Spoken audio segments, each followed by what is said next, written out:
Hi guys, good morning. कशा आहेत तुम्ही सगळे? आज आम्हाला इथे येऊन 7 दिवस झालेले आहेत. आम्ही मनाली येथे 3 दिवस मुक्काम केला. काल आम्ही बॉक्सर इथे बर्फाच्या ठिकाणी गेलो. इकडे सगळे पहाडच आहेत आणि बर्फावर आम्हाला खूप मजा आली. बर्फामध्ये आम्ही खेळलो, नाचलो, खूप मजा केली. सगळीकडे बर्फच बर्फ. तिथून आम्ही सोलंग व्हॅलीला आलो. सोलंग व्हॅली पण बघितलं. अतल कॅनलसुद्धा आम्ही बघितलं. अतल कॅनल एवढा मोठा आहे का, मला तरी वाटतं 15 ते 20 मिनटं लागली असेल त्या कॅनलमधून बाहेर पडायला. एवढं मोठं अतल कॅनल आहे. आम्ही झिपलाईनसुद्धा केली. झिपलाईन पण करताना मला खूप मजा आली. आणि आता आम्ही हिडिंबा देवीचं टेम्पल बघायला जाणार आहेत. इथून 1 तास लागणार आहे मनाली इथून हिडिंबा देवीच्या टेम्पलवर जायला. आणि उद्या आम्ही सकाळी अमृतसर येथे जाणार आहे.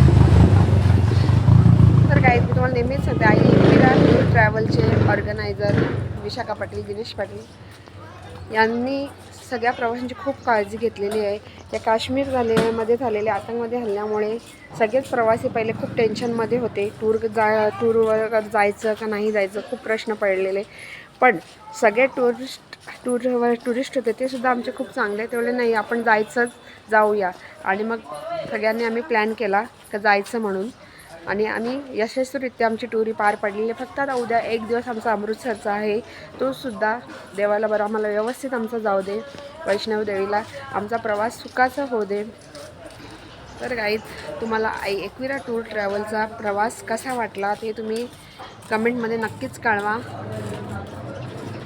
आणि मी सांगितल्याप्रमाणे आचार्य आपले घरचेच आहेत, त्याच्यामुळे आम्हाला काही त्रास नाही. एकदम आम्ही व्यवस्थित आहोत, सेफ आहोत. आमच्याकडे सगळ्या नातेवाईकांचे कसे आहेत काय, तर कोणीही काही काळजी करायची गरज नाही. इथे व्यवस्थित आहे, सगळं सेफ आहे, सगळी शांतता आहे. काही टेन्शन कोणी घेऊ नका. आम्ही 12 तारखेला रिटर्न येणारच आहोत.